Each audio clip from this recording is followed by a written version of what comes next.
Okay, more sick day ramblings.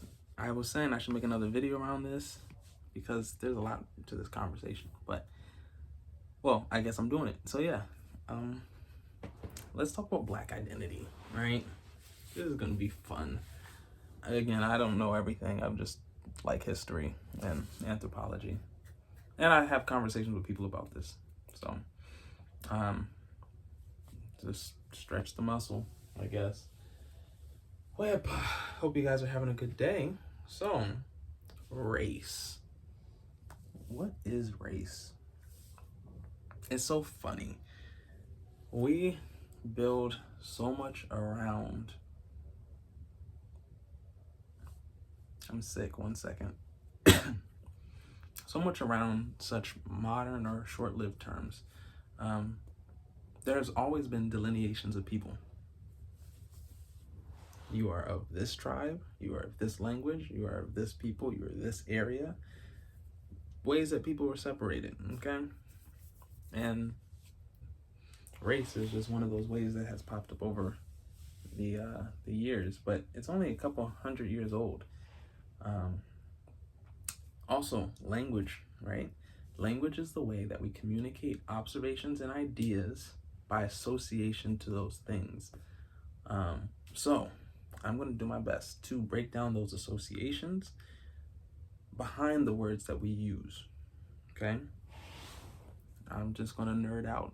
So, yeah.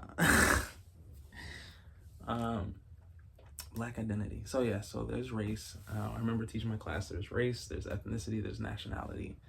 We have race being what continent are you from, generally speaking.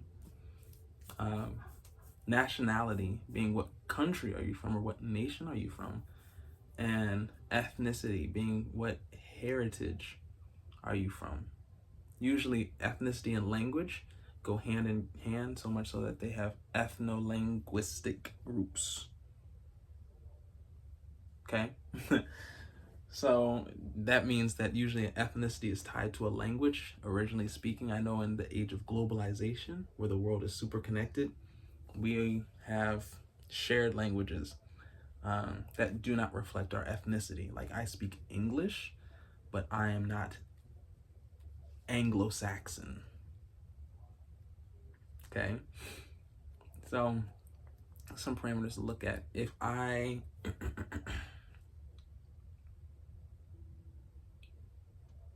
am, well, that thought just went out the window. That one right there. So when it comes back, I'll come back to it. So Black identity, right?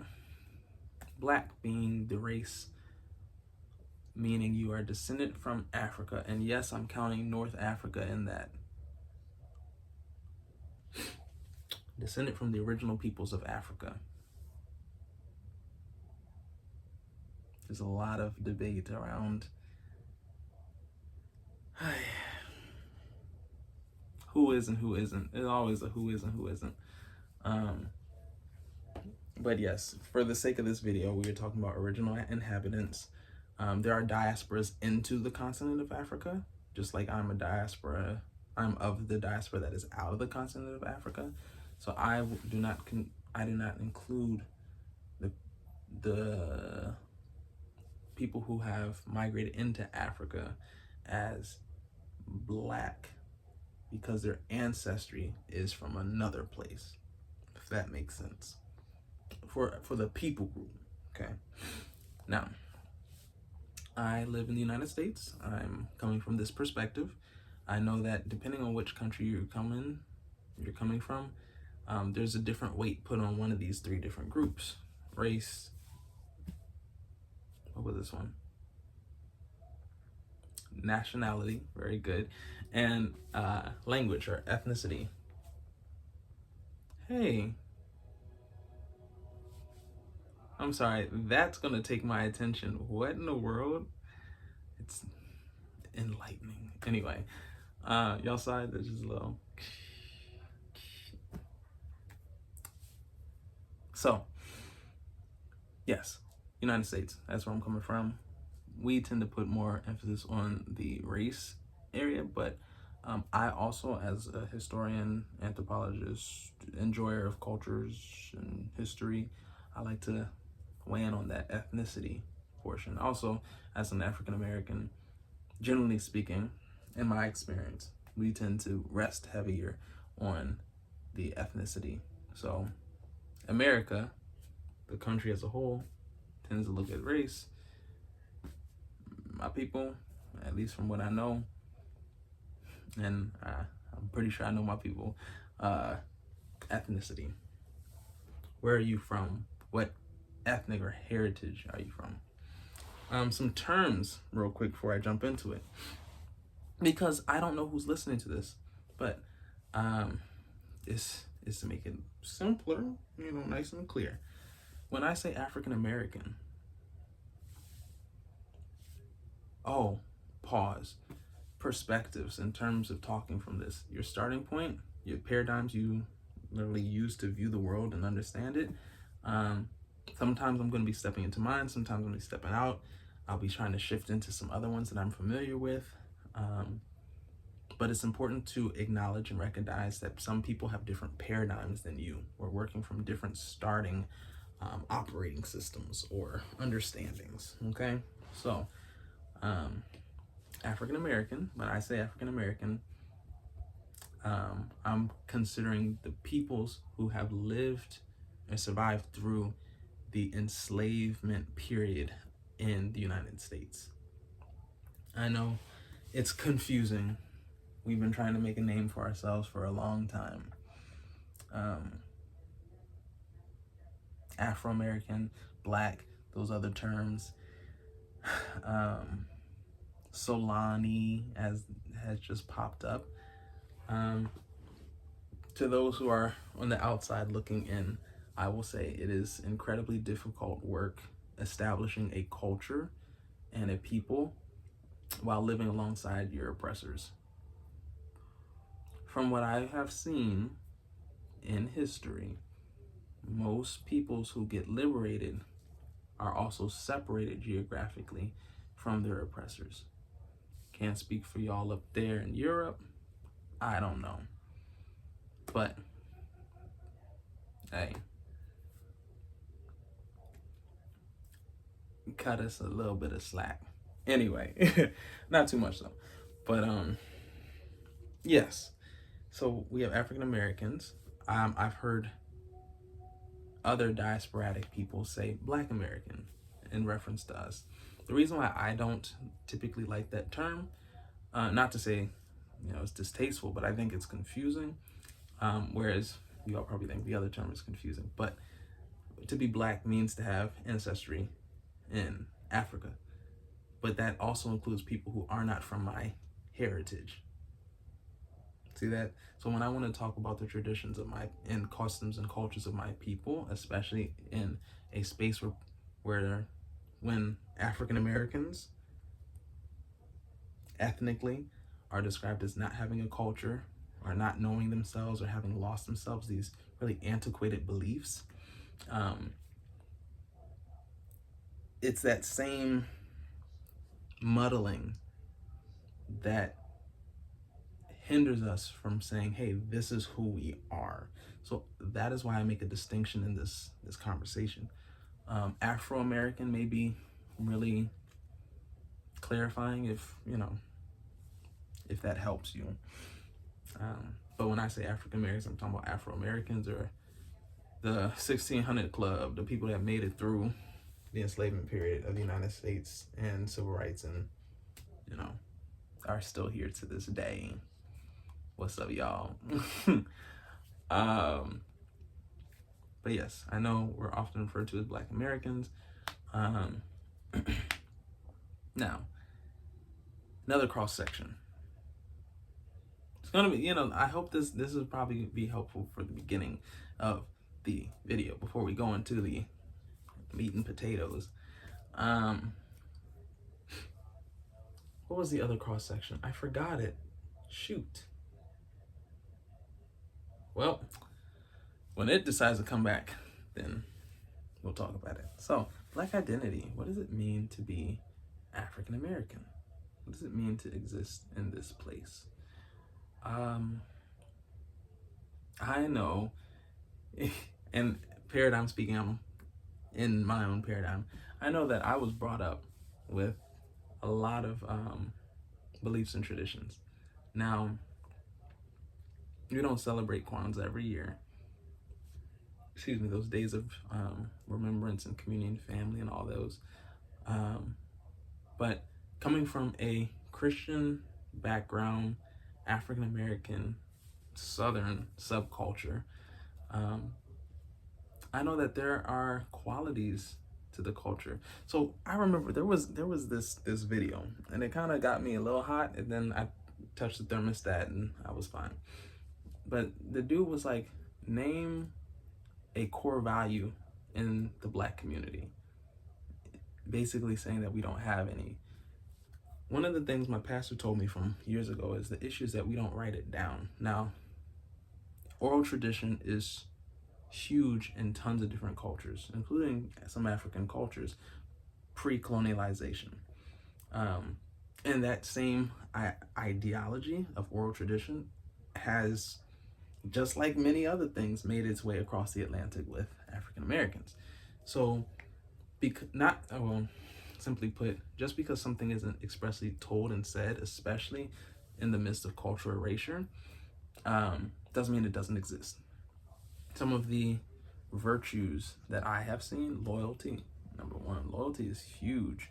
Now, just because a virtue exists doesn't mean that everybody follows it, but it is held in high regard in the common view of the people. To be loyal is huge. To be diligent is huge. What are the things that are celebrated by black people? You know what I mean? To be creative, or what is it when you're like left brain creative? And come on, y'all, what is it called? Not industry, not industrialization. Oh gosh. Ingenious. Innovation. Innovative. Boom. Got it. Got it. To be innovative, there is a virtue of respect, especially to elders. Especially to elders. You know what I'm saying? Order is huge.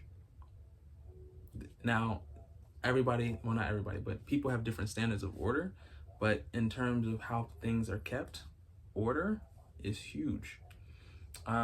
Sanitation is huge. Culturally speaking, being sanitary is a big deal. That don't mean every person is washing their hands when they come out the bathroom, which they should be.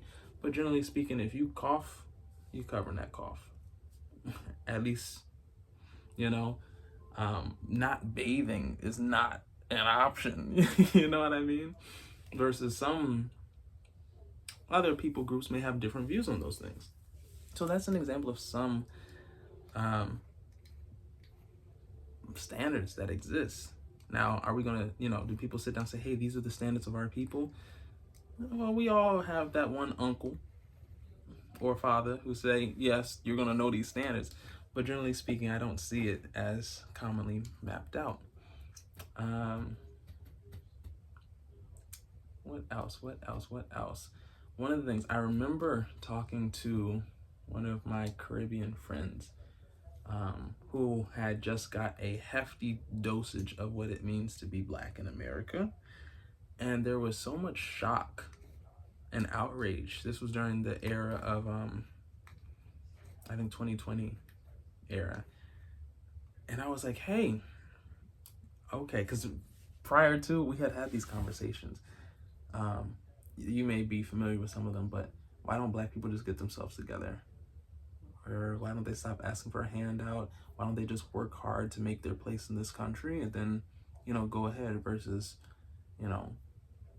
the stuff you see them doing now. Again, media is very scarce or very reductionistic when it shows African American culture, especially overseas. I've seen it myself.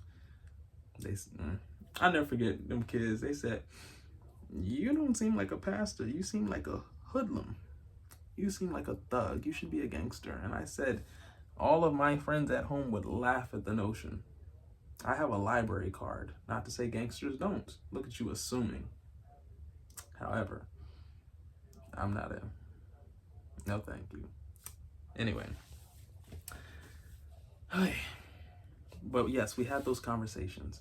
And I was telling this friend over and over, I was like, it's not that simple. You need to take in consideration of the history of the place. Now, perspective work real quick. When you are coming from an external perspective, you are given the notion that America as a whole gives to be approximate to whiteness is to be better off socially, economically, and politically. That is why assimilation is a thing in this country. Okay? It is not on accident, it is woven into it. The genius behind Jim Crow and Willie Lynch is the fact that it is a self-sustaining system and a self-protecting system. It is written that way, and what was written as ideologies are now expressed as policies, you know, or paradigms. So, that's one. To be approximate to blackness based on what the media shows overseas and things like that. Yeah, it's different. There's so many different stories I have, but even coming out of the black perspective into the white perspective, there is an acknowledgement of a difference between an African American and another black diasporic member, generally speaking. I remember there was this one guy who's he's from Haiti, and he was saying that his white boss was like, oh, we can tell you're not like the other black people. Like, you have an accent, you speak another language, like you're different, you know? And I was like, that's interesting. Because there was this one thing that this one white dude said to me. He said, you'll never know the conversations we have in the rooms you're not in. And I was like, why would you tell me this? So perspectives, where you can get them, it's very helpful. But anyway, stepping back into black space. Yeah. Where was I going with this? Right. The friend had the taste of black in America. She herself was an immigrant, is an immigrant, and decided to do something about it. Decided to speak up, you know, and make that push to make change. And when it didn't happen, I remember the conversation I said, you need to pace yourself. The trick in America is to burn out to make you angry and then to burn you out and then for you to become complicit. Again, 400 years of oral tradition on how to survive and thrive and make it in this context versus however many years, let's say 400 years of oral tradition that does not fit into the context that you live in. Yes, it fits into your personhood as you express in a place, and that's very important. Never get rid of that. But if you are facing, to make this parallel, if you're facing a different kind of predator, you need to know how. Actually, I don't like that. Ontologically, I don't like that. So we're going to change it. If you're swimming in different waters, you need to understand how the salinity in the water affects you, how the mud or the roots, the environment has changed. So yes, you keep being a fish, but see how you need to adapt. And the best people to ask are the people who inhabit the place regularly without expiring. Okay? So, unfortunately, I think that fell on deaf ears. But all that to say, there are these differences. Now, going back to the comment that I made before about the handout, about the leg up and all that. I've had so many heated debates about this one. But, I mean, it's a good conversation. And it's not until people have an understanding of the story in full of African Americans in juxtaposition, because again, I love cultures and things like that, in juxtaposition to their own struggles outside of the white given perspective. Again, if you're getting perspective on this, on black people from an external source, you can only get the partial picture. Just like with language, if I only read Spanish history and English, I'm not going to get the full picture. Same thing, if you're not hearing from the source, but you're hearing from a secondary, and then that's how you're basing your ideas, it's going to be a diminished view and appreciation. Okay, so I remember what I told my friend. I said, well, you have to look at the narrative. You have people who are enslaved, just like your people were enslaved. Or if you're on the, well, did they enslave people on the continent? I think they did. But we've all been colonized, one way, shape, or form. And we have to look at our stories. So, enslaved, fought for liberation, defeated multiple times, fought with political help. Now, the northern side of the country gained independence because of political help, external political help. Just to be real. Reconstruction.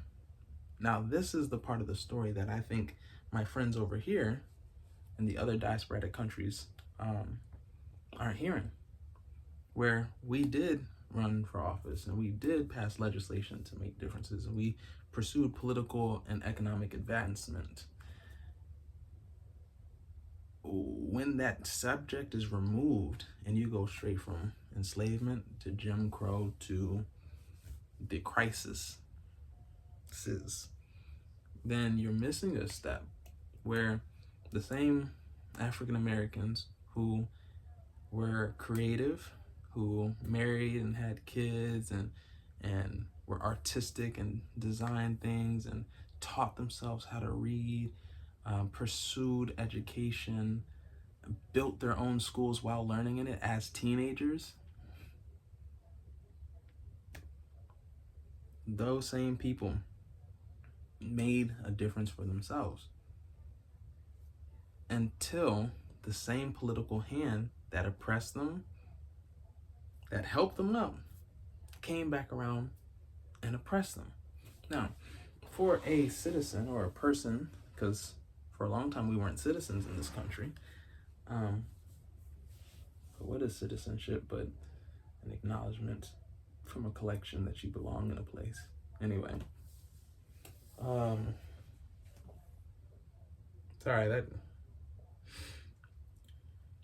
what does a citizen need? Or what does a people group need to be stable in a place?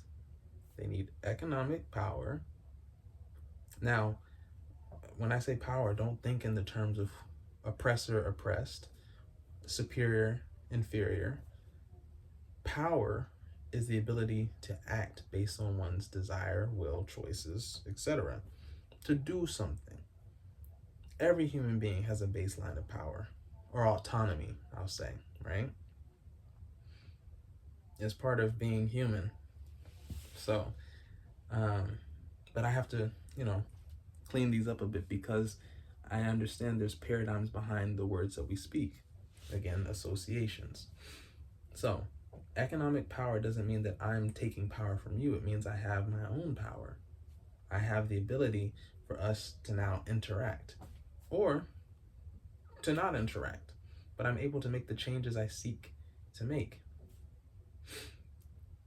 So, and that's the thing about a country built on war. And oppression. Somebody has to win and somebody has to lose. No. Nobody has, it does not have to be a competition, right? No matter how much we do us versus them psychology, whether it's boys versus girls in preschool or whether it's Democrats versus Republicans in voting age, us versus them is not getting us far. So, economic power, political power, social stability, and that doesn't just mean socializing, but what you need as a person in a collective to thrive. Social services is like the same adjective there. And the ability to secure the resources that you have. Self-defense. Unfortunately, we live in a fallen world where self-defense is necessary. But of the three or four, of the four, which one do you think that African Americans lacked? Not economics. We had millionaires before like the 2000s. I'm talking about the 1918. Like, we had very wealthy African Americans.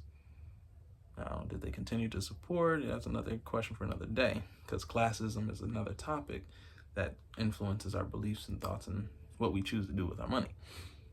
But for conversation's sake, we had economic power. We had political power during Reconstruction. We had social stability in some of these places until Jim Crow and that racism thing really kicked in real bad. But there were periods, maybe not long periods, but there were periods of social stability. You know, we lacked the ability to secure what we've gained. And this is where we get the inner circle, outer circle. See, the issue isn't what Black people aren't doing. We have this tendency to just assume that we're not doing the work, or people aren't doing the work. The way that we speak about anything that is supposed to be working towards good, we assume the good isn't happening. But then we fail to acknowledge the external consequences of others involved in what's being done.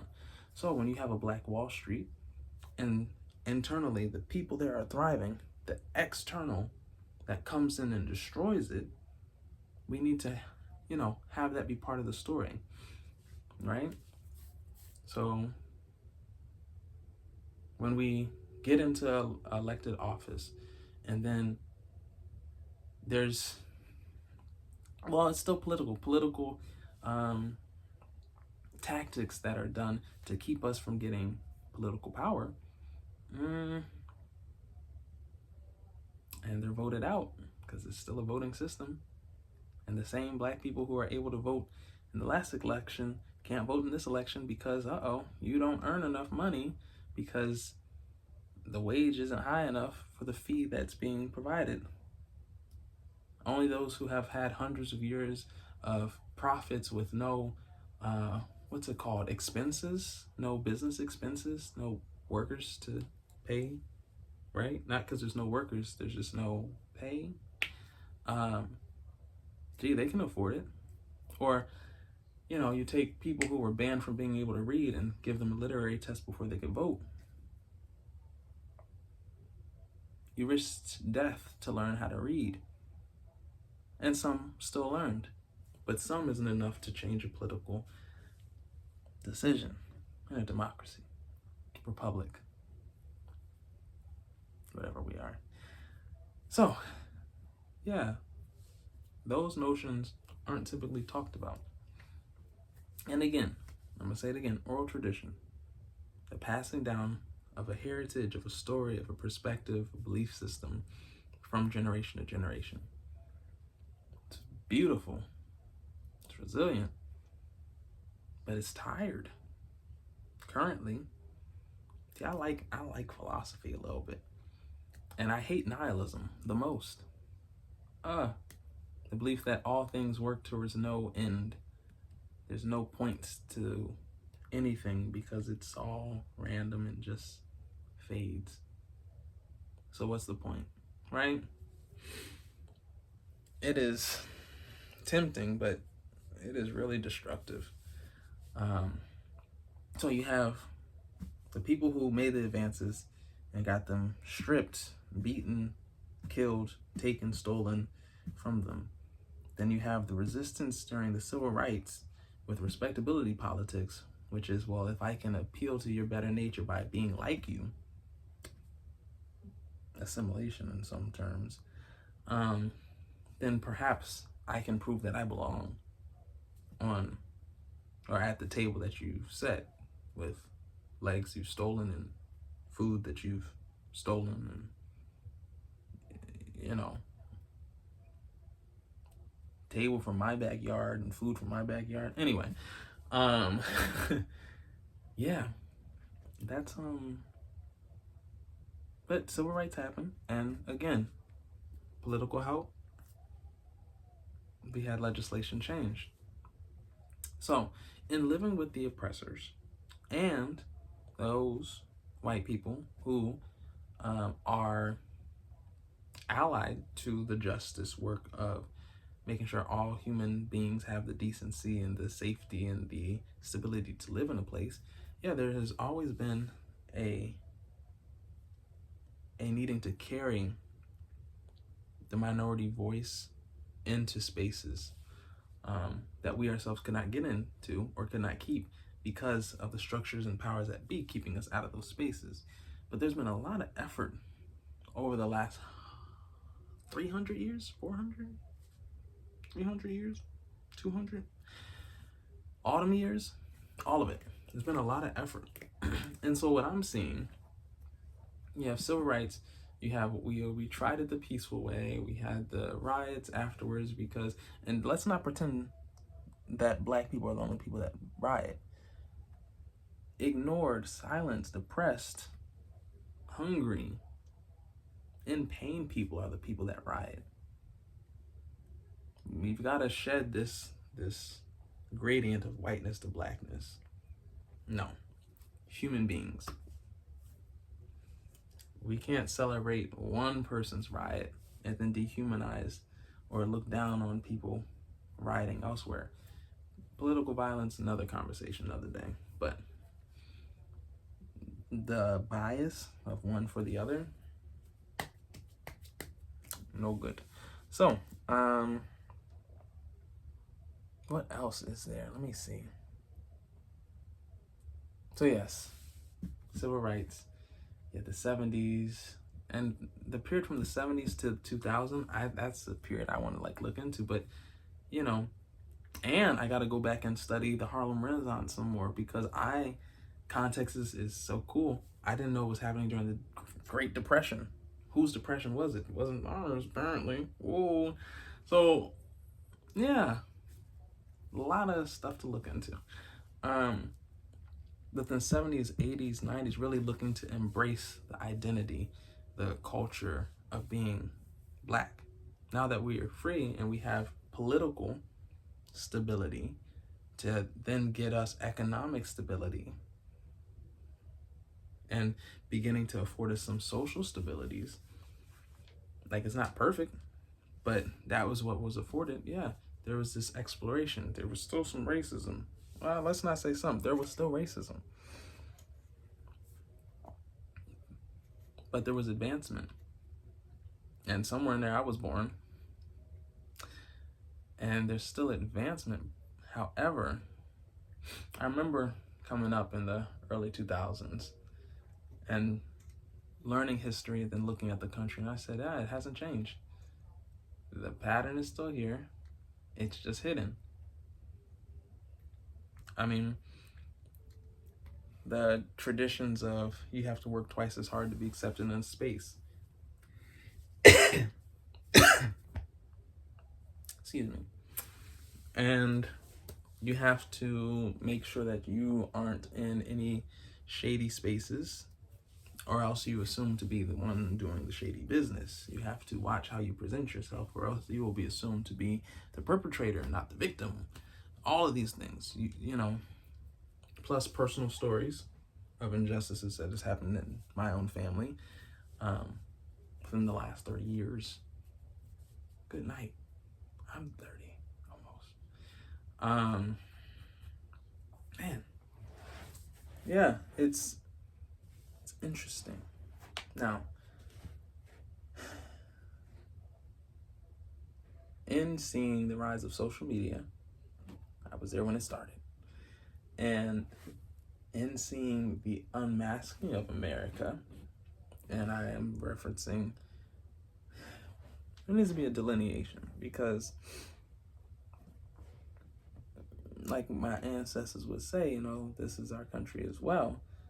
So I don't want to always paint America as an anti-black space, even though the America is. And I want to know what that blank is, because we all know what it is, but we don't have a word for it. Or maybe you do. If you do, let me know. But should I say Upper America? No. Should I say, I don't know, there's like a spirit of something. Imperialism? Imperialistic America? Perhaps. But yeah, there's this resurgence of the awareness of it. It's always been there, you know. The fear of being lynched never went away. The fear of being taken captive, whether it's by slavers, because sex slavery still happens in this country, so I have to watch out for my family. Whether it's the cops who brutalize black people, not all of them, but the ones that do, okay? And without accountability. I mean, the safest I've felt is out of the country. Ain't that nothing? So, and yes, I would love to go. If you buy me a plane ticket, yes.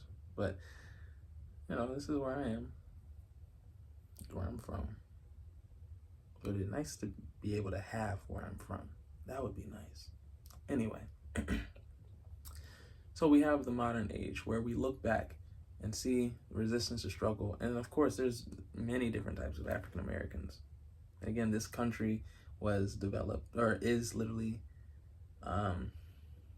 geographically set up for a diversity of people. We don't even have the same biomes everywhere, and that leads to differences of cultures, subcultures. That's why I started off saying what my subculture is. But yeah, we have the history of resistance, the history of doing it the system's way, and doing it resisting the system. What do we have today? We have the grandchildren and great-grandchildren. The generation above us is tired, I will say. It's tired because they watch their parents. I mean, clock it. I'm telling you to clock it. They watch their parents suffer and resist following the rules or rebelling, depending on your background. Because I know there were some people out there making all the difference over there with force, aiming for the ability to secure what's gained so that the rest can be built up. It's what's required. Anyway, yeah. So they watch their parents struggle. And there's been a lot, I mean, you know, there's been new wealth, but there's also still struggles. And then you have their kids coming up now. Depending on where you've landed, you've got different developments. You have some people that embrace nihilism. You know, that could look like the there's a meme of a government agency that is very happy to see that nihilism take effect.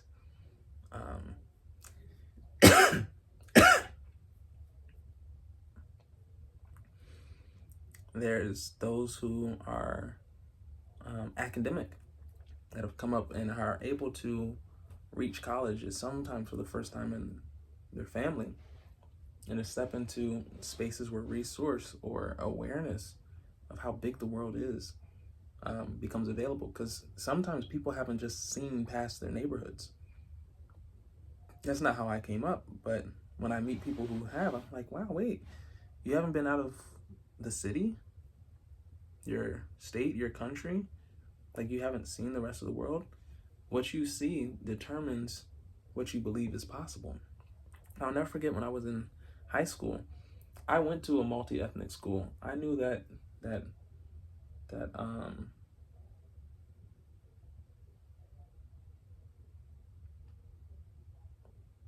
that black knuckleheads and white knuckleheads are just the same knuckleheads. They're children, being children. But when they asked, when I went to the black school, they said, do you think that you can test and score as well as your white counterparts? And I put my hand up. Yeah, I can. I was in the advanced class. Sean wasn't, like, but for them, because of the difference of paradigm, the perspectives in which we build the world around, because they've never seen it, they only had a narrative. That was their reality. It changes things.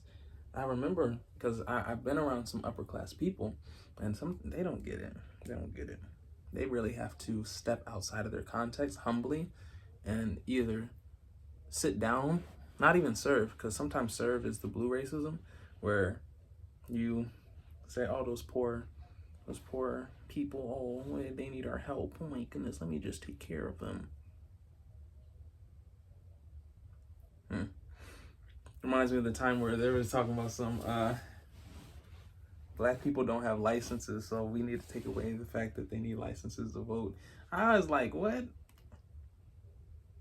Who don't have licenses? Anyway. Yeah. Then you have, others who are picking up the torch of political activism, speaking up for the rights of our people. Then we have the nocturnal, oftentimes rabid animal word association there, who have abandoned their own people in pursuit of gain or stability, or it's so interesting though. Why are we such a centerpiece that equals gain? Hey, either social gain or economic. We see it. Y'all know what I'm talking about. There's a lot of different people, and there's more than that, but there's a lot of different people who are on the board right now. And we are the movers and shakers. We got a lot of stuff going on, and it's beautiful, and I love to see it. However, because our narratives aren't being told, aren't being shared, as especially, I almost want to yell it, but I'm not going to, as African American accomplishments, it gets muddled.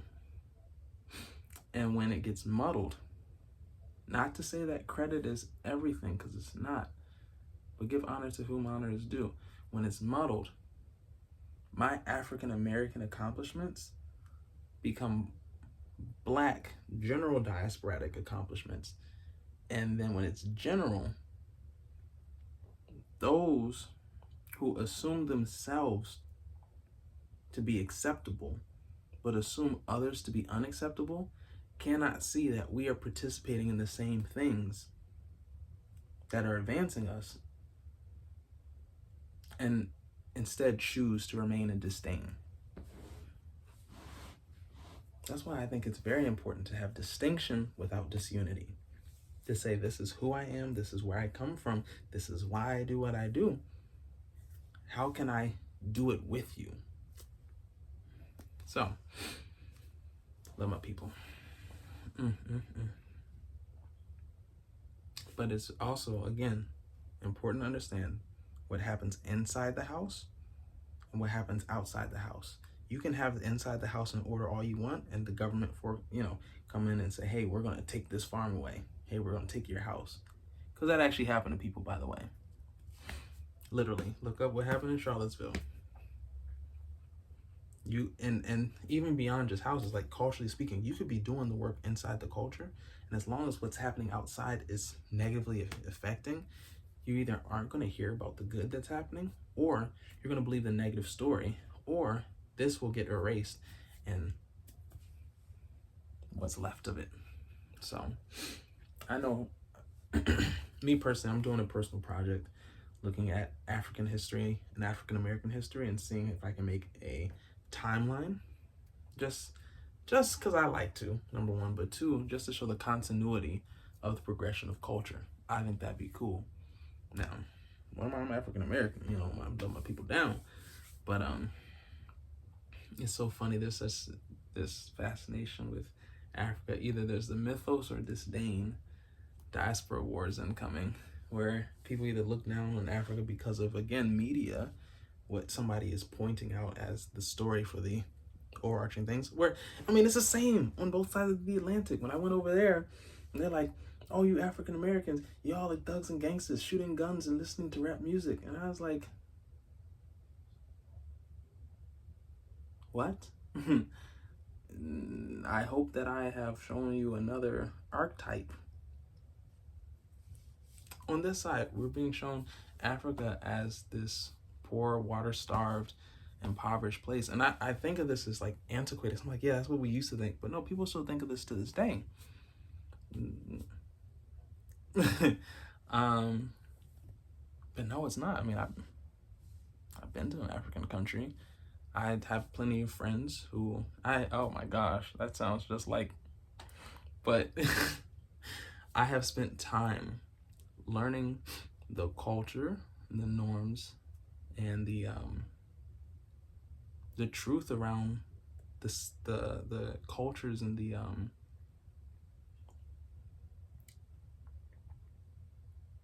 don't want to say geography, I don't want to say politics, but just like the place, like what is actually there.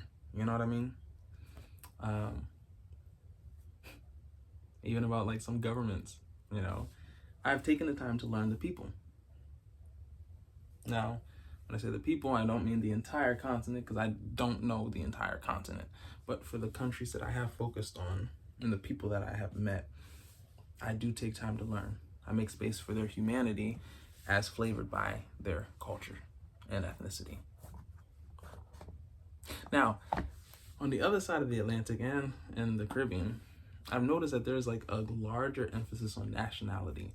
Where you are born is where you are from. And I was like, that's so interesting. Like, I know there's tribes, and again, I'm just talking from my experiences. If you want to put some input in, respectfully, put in the comments. I love to learn. I want to know more about it. If you want to give me more resources or your own experiences, please do. But yeah, like I will hear somebody say they're Ghanaian, and then they'll say their parent is from Mali and their other parent is from Togo, and I'm like, so aren't you like Mali Togo combo blend?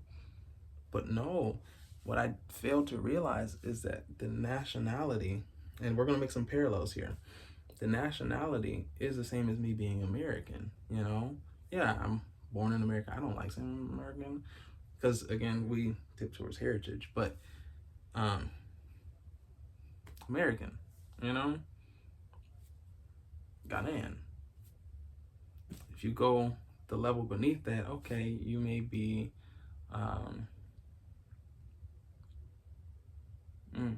Ashanti or a Khan, or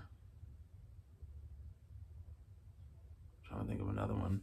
I don't think, are the Fulani in Ghana? I don't know. Or the Wolof? I don't know. But you may be of a different heritage, a different ethnicity. Versus me, my people, our ethnicity, our heritage, African American. That's that parallel we're making here, okay? But I found it so interesting how, you know, to be born in a place, there's just an embracing of like, yeah, this is what I am, not what I'm from. And I've seen something similar with Caribbean peoples where it's like, yeah, I'm from Grenada, but my mom's from Antigua, my dad's from Kitts, St. Kitts, you know? And I'm like, so ain't you an Antigua Kittian?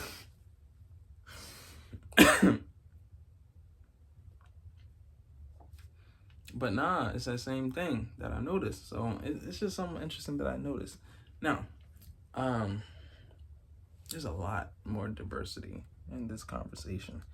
But to do fair justice to some, not all, we have some Caribbean heritages with like the Jamaicans getting the Spanish and the British off their island, the Haitians getting the French off their island, you know, people who have fought against the colonial powers and won. As a different heritage, as a different narrative. I can't speak to it in full. If you come from these people, share, please. But I was like, wow, that really paints a different picture. And especially, even though there has been hardships in different islands differently, the narrative that you have to say, hey, we fought the oppressor and won. Why don't you fight your oppressor and win? It's different. I've stepped out of my own bubble. It's different, you know?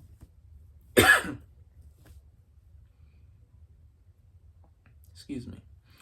Yeah, why don't you push back and you know, if you just put in the effort and the hard work, you will have the results, because that is the narrative that happened.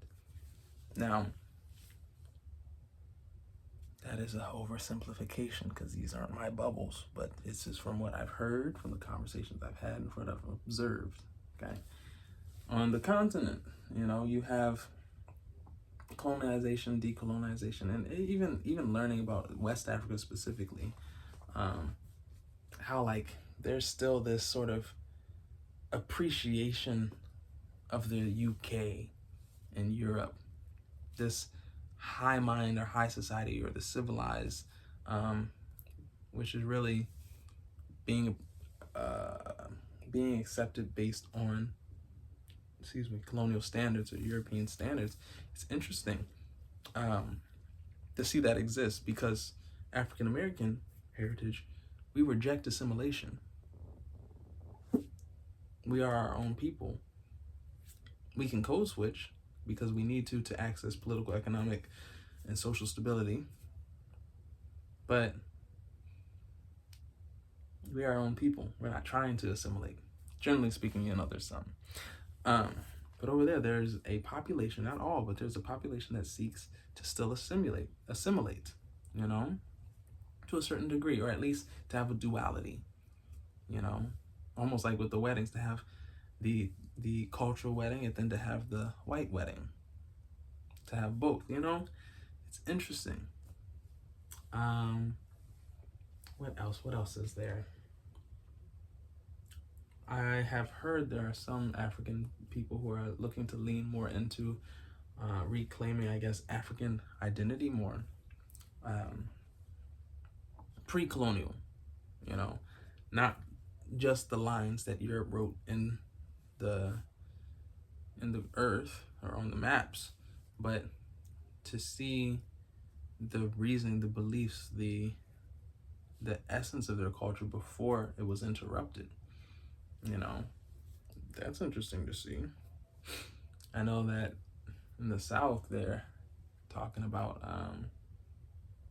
just figuring out, you know, in South Africa, it dawned on me when I was there that apartheid was just ended not too long ago. Not to say that American issues, it wasn't that long ago either, but it was sooner over there. And when I was over there, people were giving me some looks. Love, you know, yeah, I'm gonna come back. But there's some things I noticed over there. But they're trying to figure out with their injustices. I know I've seen some of their political pushes for more equity for the indigenous African people, and some, I'll just say, some shadiness on the other side. What else is going on over there? Oh, and then the North, like talking about cultural erasure, I'm gonna say it wrong, but I think it's the Amagazi. I don't know. The Berber people. I hope that's saying that right. And the Arabic presence in the north, and how they're seeking to like sustain their culture and things like that. So there's a lot of interruption in the African narratives, and even looking at the different ways that they structure their societies. Again, most people I've interacted with are West African, so there's a lot of getting of your education for those who can, working in the space or jobs that you have. Then there's the bush, villages people. And it was so interesting because I was making a parallel. I was like, yeah, like, okay, I'll be honest. This one dude made me mad. He got me irritated because he was basically just talking down on my culture.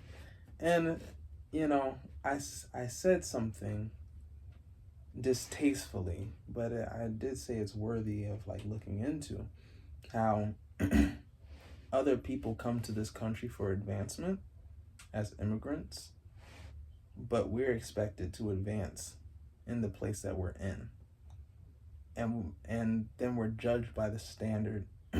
We're judged by those who aren't doing what they're saying we should be doing, you know.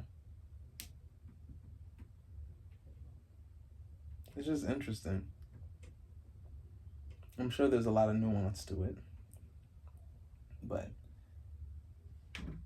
and I'm sure there are those who are going back and making sure that those in the more rural spaces are taken care of in Africa. I've seen it, so, you know, we're not going to say the work's not being done to make sure all humanity are given the necessities for human dignity everywhere.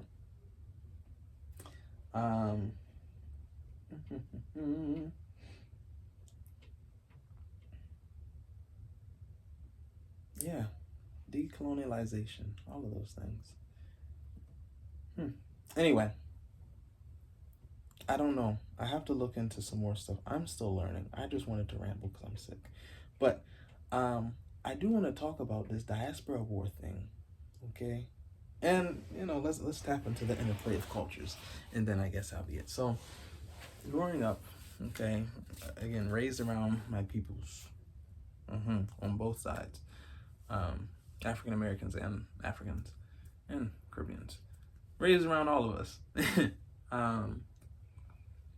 It's interesting to later find out about diaspora wars and to hear, you know, oh my goodness. I mean, I remember I was shocked the first time when someone was like talking about how black people look down on Africans, or Africans look down on black people, or somebody was saying like, oh, don't be like African Americans.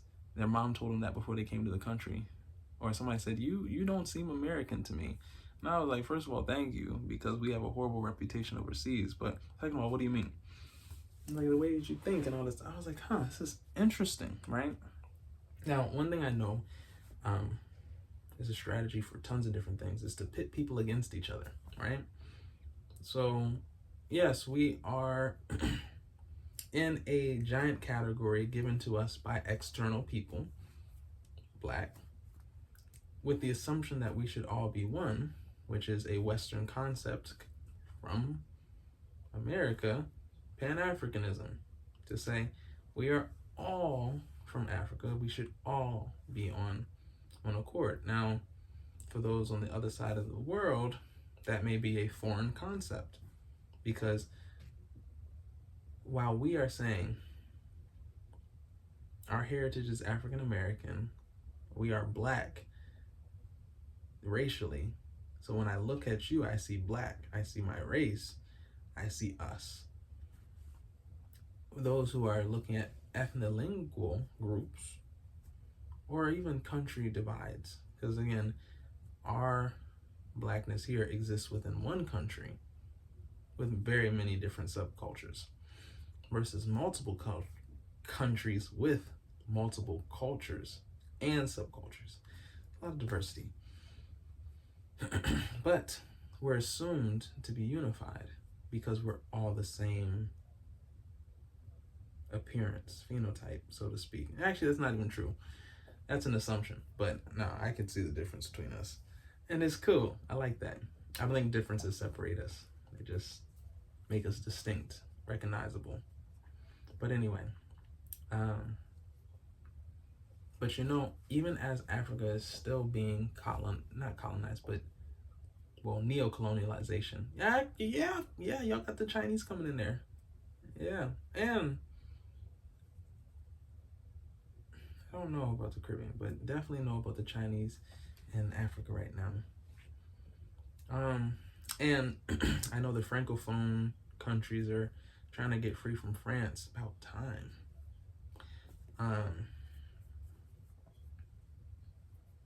I think it's to our benefit to unify, or at least um, conglomerate. I don't know if that's the right word. To recognize that that we have been pitted against our oppressors, which is a common thing, but we also have been pitted with each other. When we walk into a space, there's not going to be a delineation, and so it is to our advantage to see how we can help one another. And I see that certain African countries are doing just that, making the indigenous advancements, making the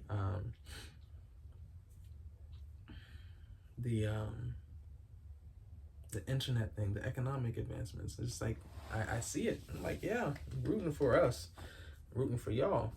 I love it.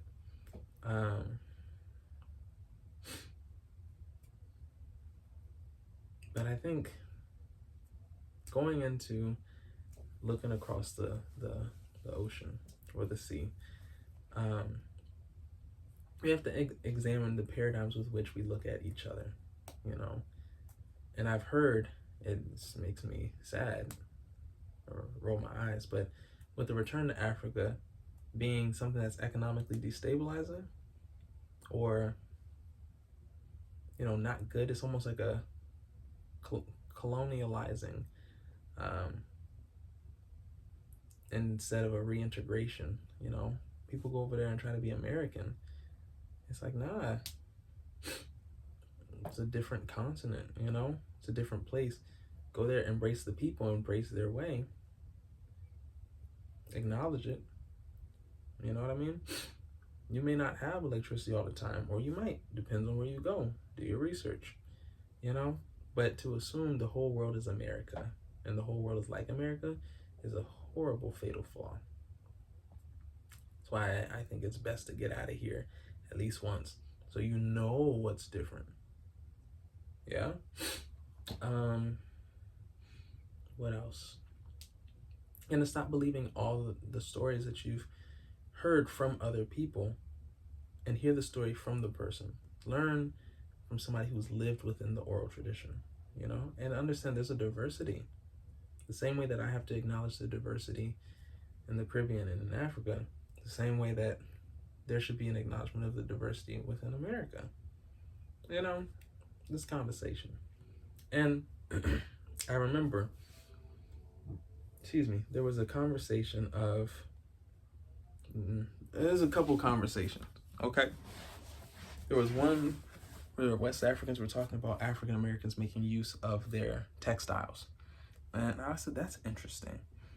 I, for one, have been slow to put on African textiles besides the shikis, which are here, or if I get a gift. But even then, I've been slow because I'm like, well, I appreciate the culture.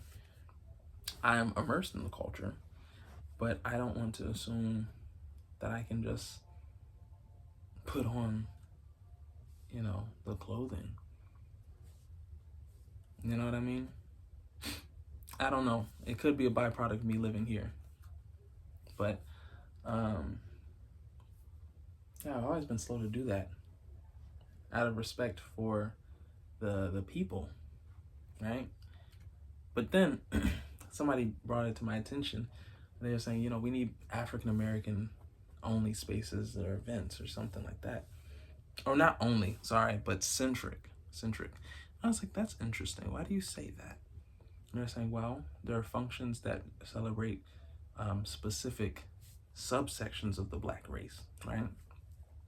You'll have a Nigerian Independence Day celebration, or you will have like a Caribbean Caribbean, I want to say heat, but I don't want to say heat, but a function, Jamaican function. There's nationalities that are being used underneath the race. So you have the race, the nationality is being used to set up these different functions of distinction.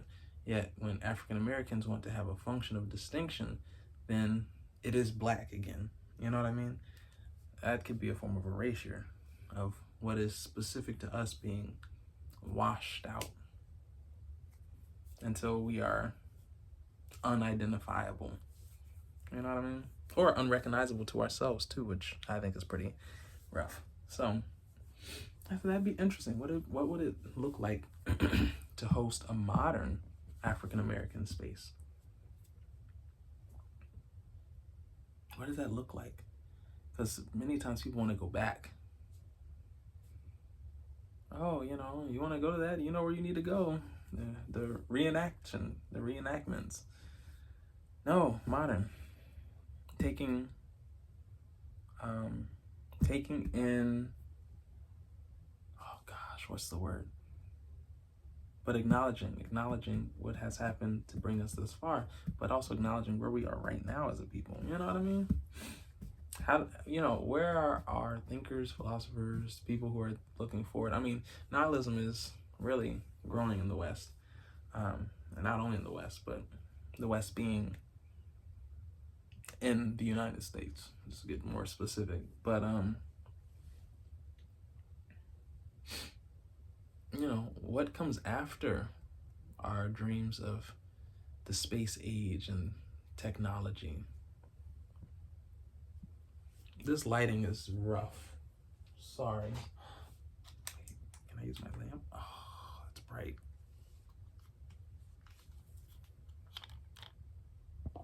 How do we resolve colorism?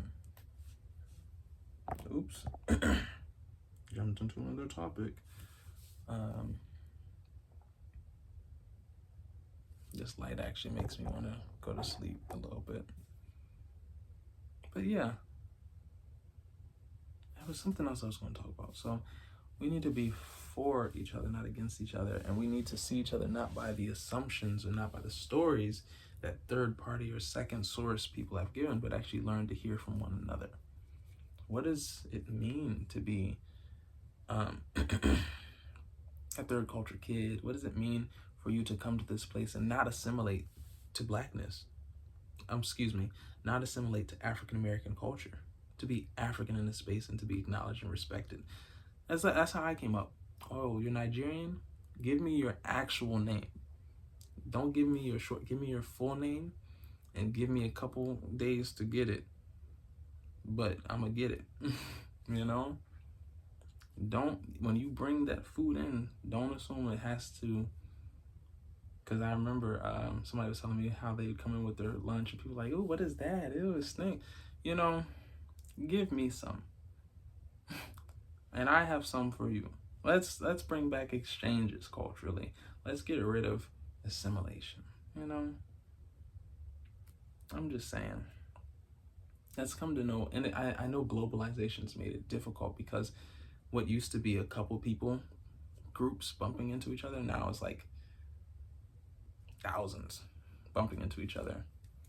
But making space for the human in front of you includes the paradigms of the people, the culture that they brought up in. Because I truly believe culture comes from God, just like humanity comes from God. Now, can culture become corrupt? Yes. But when people repent, their cultures repent with them. Should. Every nation has to repent. And that doesn't mean we all become